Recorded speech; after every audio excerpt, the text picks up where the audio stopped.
Hello, everyone. Welcome back.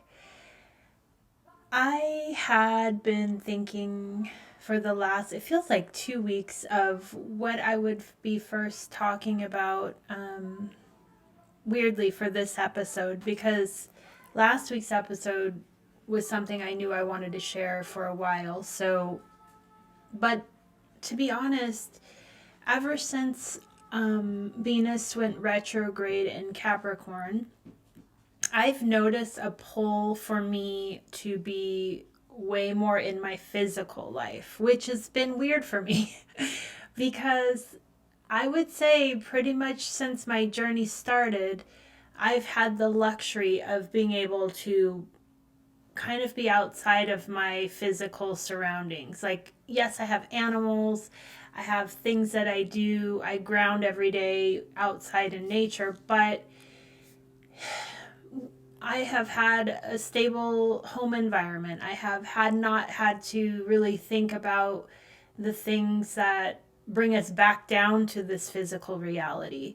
And in saying that, it's given me the opportunity to really let go and go into these other parts of myself that then help me to then share what's going on and share what I come back with in a way. It's like being a traveler, which I'm heavily Sagittarian. And even though I haven't done a lot of traveling over the last 2 years, well, actually, I have traveled, but for me, it's not as much as I usually do. I have traveled inward and I've really gone to the depths of myself. So it's so weird, but since Venus went retrograde, it seems that my whole life shifted. And it started, with going to New York and getting engaged, and then having all of these things come up around the possibilities of moving, of getting land, of changing up everything. And it was kind of around this time, actually around being engaged, that I was like, where is this Venus retrograde hitting me? what house? And it is in my house of the fourth house, which is ruled by Capricorn. And it's all about the home and nurturing and stability. And so all of these things happening in this part of my chart, it's not surprising. So after we got back from New York, we both got really sick. Then it went to this stage of cleansing everything. Like we went, I take that back. First, we went and we found this piece of land that we were so pumped about and so excited. And it turned out it wasn't for us. And even though we did our best and put it for like a great offer in, it wasn't received and it wasn't meant to be ours. So then we kind of pulled back the energy and realized that there were things that both of us had been kind of, I don't want to say neglecting, but avoiding in our actual home dwelling, which is very practical stuff, like cleaning out the clutter, going through the closets, like really deep cleaning things that I honestly, yeah, I'm tidy and I clean the house, but I have not really looked at these corners of the house in 2 years. And, like just putting things away, like I'll deal with it later. And I'm not kidding you. I have done so many trips to the Goodwill because what I realized is I just was avoiding, in a way, my physical reality. I have this feeling of, or I had this feeling of, I don't want to deal with it. Honestly, I don't want to think about it. The last thing I want to do is think about anything in terms of, I feel like it's kind of like stagnant energy, but really in my own creation, right? And the moment that I started, it just started one night. I was like, I'm feeling I need to clean I think it was started with my dresser.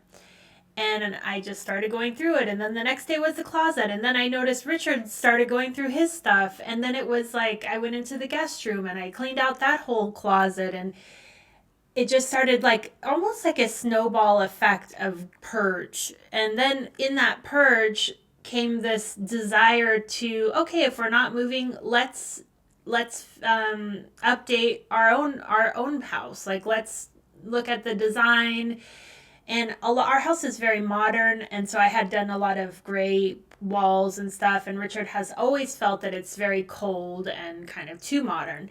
So I was like, well, if we're going to stay here, let's change it. I mean, we can do whatever we want. And that turned into a full remodel of the living room and then the dining room, and now we're talking about the kitchen. And it's been like this snowball effect of really going deep into my fourth house. And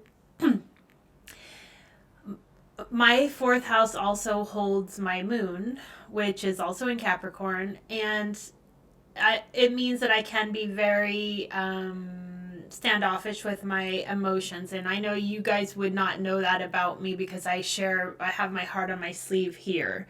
But in my physical reality, I am very, I hold back a lot emotionally. And there's been just a lot of reevaluating that part of myself and realizing that in all of my relationships, I have gotten to a place where I can only go so far in my own travels spiritually without allowing and almost like breaking through that part of myself that felt like I needed to protect myself.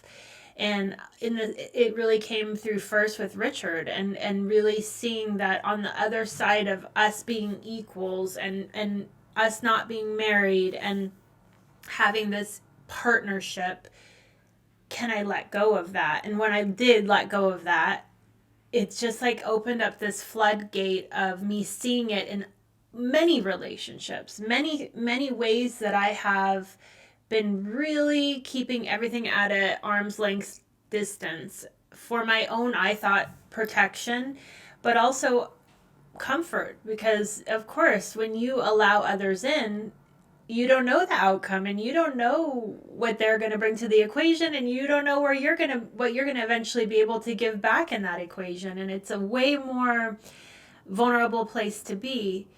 And I'm finding that definitely my moon is being it's retrograded. Like, everything about this fourth house for me is a rethinking of it all.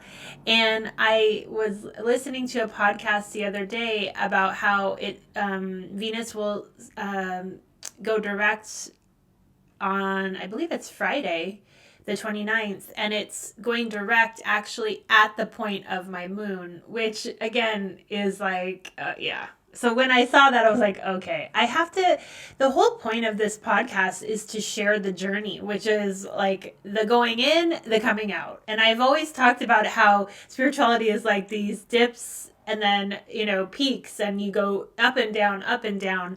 And in this last month, I would say I'm never not connected, but I also would say there are points in your life where you need to be grounded. You need to be in your physical body. You need to think about practical things. And I had been avoiding my home. I had been avoiding the actual nitty gritties of if I have stagnant energy in any place, how can new life come in? And there was that as we started purging and getting rid of so many things, that I'm talking like, I even found a quilt or a blanket that Richard had from when we met. He in his own apartment, he had this like IKEA quilt, I think, and we still had it. Like, and this now is 10 years ago. So it's like, because you think like, oh, but maybe we'll need an extra blanket, and then we had about 10 extra pillows and 10 extra blankets. Like, it's that kind of like stagnant energy that I realized was keeping me from, number one, wanting to dig deeper into our home environment of where we live, and we have a beautiful place, but making it up to date of where we currently are. And you can't do that if you are still thinking, well, but I might need this thing one day, because then you're not welcoming in the new, right? So yeah, I've found that in the last month, really purging has allowed in so much fresh energy, which then has allowed in literally physical labor of redoing everything and being present, because also Richard had been home this time and he was helping, and so there wasn't me disappearing into my own thoughts. There wasn't me having like podcasts going, or I find that typically I have, even if I'm doing the physical work in, let's say, the dishes or the cleaning of the house or whatever, I'm always escaping. I'm always in another place while I'm doing the physical. And in this last month, it's been the complete opposite. I have been present with the physical. And I'm finding that there's something here that I needed to relook at. And that doesn't change the fact that I'm still on the path of spirituality. But what I'm finding is, how do I also incorporate it into my physical life? Like, how do I balance the two instead of completely ignoring the one that is not as exciting, to be honest? Like, or it wasn't. I'll say it wasn't. But once that ball of energy started rolling, and it started just with a dresser, but I noticed that once I took that initiative, and it was late one night, I just had this intuition, do it. It just flipped the whole thing, and the whole household started moving, and it started rolling and picking up speed and momentum and ideas, and all of that is exactly what is needed to shift energy, right? And when we talk about whatever this Venus retrograde landed for you guys, think about that. Think about what is it that's needing to be cultivated so that you can dig into the roots of it and bring out something new. Like, what can be rebirthed through the same soil that's there, but it just needs to be tilled and moved through. And we were hoping to find land, but even in that symbology, it's like, would I have just done the same thing? It makes me wonder, like, would I have just still wanted to connect upward and not really tilled the soil? I mean, I don't know, because it didn't end up happening, and we still are putting out the intention of that. But I also think that sometimes you have to work where you are, and you have to find that in yourself where you are. And I know that this Venus retrograde won't always be in the fourth house for everyone, but really this week is a good time to take a look backwards about what happened in this last month for you. And what house was it in, and where did you have to reevaluate? Because it's been an intense one for me. Now, my natal Venus is in Libra in my second house, and so it is a very strong presence for me. And also, my ascendant is also Libra. So I'm very Venusian. I have a lot of emotion running through me at all times. So it hit me very strong, but in such ways that there is no way I could have thought, like, this is the outcome, right? Like, people always think that Venus retrograde is going to be about breakups and disaster and relationship issues, but what if you're the issue? What if it's like cultivating things inside of you to wake you up to your new reality, to have you level up, but also integrating where you've come? Like, the last 2 years of my life, so much has changed, but I wasn't bringing it down to earth in a way that really, in my case, and in my home, in my nurturing of my home, for it to also reflect where I've been traveling cosmically, I guess. And I can see now it's all a gift. And I also wanted to talk about that we're all going to go through periods where it's not going to be cosmic, and it's not going to feel like exactly what's going on, and that there are all these downloads. Because honestly, during this time, yes, I got some here and there, but they were so physical. It felt like nothing that typically I would be hoping for, in the terms of like expansion. But isn't that why we're here? We're here to expand here. We're here to grow here. And I think that instead of, first I was thinking, like, what am I going to share with these people? I don't have anything new. I mean, I've been doing things that are so practical. but that's part of life. And I feel like that's the message that feels like it really needs to be grounded and brought through right now, is that we were asked to pause in this period. And did you honor that? Did you honor that pause? And did you nurture that pause in yourself wherever this was being called to in your chart? Because this last month was a time to really slow it down. I mean, this month has been so slow for me that I don't even know that we're, you know how like I had been feeling like each week, month, whatever was going by like so quickly, and this last month has felt like it has been a year, and so much has changed in this month that I have been able to be present, to be with it each step of the way. And it's almost like being present instead of in my upper chakras has helped me to really ground what has happened in this month. So really taking in a lot of it for me has been around relationship and around my relationship with Richard, and almost like in that way setting down my hands distance feelings and incorporating him, it's so weird, into my being, which you would think we've been together for so long that would have happened already, but I see it in such a different way now. I feel like it's not a romantic feeling, it's more of a grounded feeling. And I always have trusted him. We've never had any trust issues or anything like that, but it feels more solid and more solid footing than it's ever felt. And even without me having to say like, hey, let's do this with the house, why don't you clean out your part of the closet? No, I don't have to say, I haven't said a word to him. It's just been like the momentum of it rolling, and it's like it encapsulated him at the same time. And then I got my mom to come in and help with, she does interior design, and it all kind of just pulled together in such a beautiful way that helped me feel like supported without having to ask for the support. And I haven't felt that in a way, again, physically in this part of my chart for a long time. So I think this is part of the journey. I think that I really believe we're being asked to look at where we're growing here. Where are you able to expand yourself more here?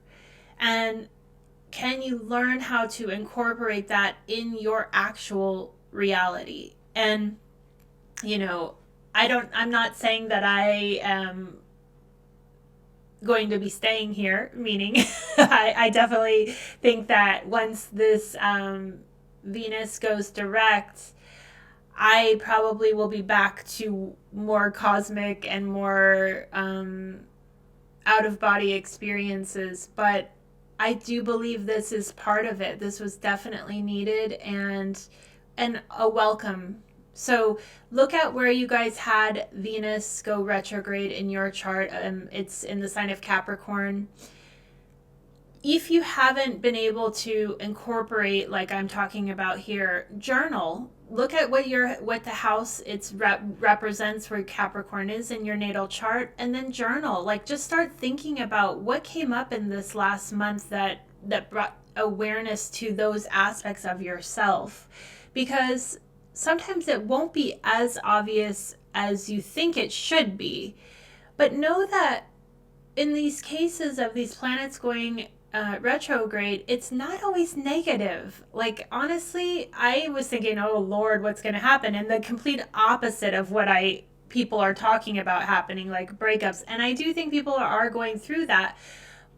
But I think you should also look at where you're going through it. Like, what's coming up for you? And let's not try to generalize what each retrograde means, and be open to seeing, like, what is it asking you to review? Like, what are you being called to recultivate and redig and reroute?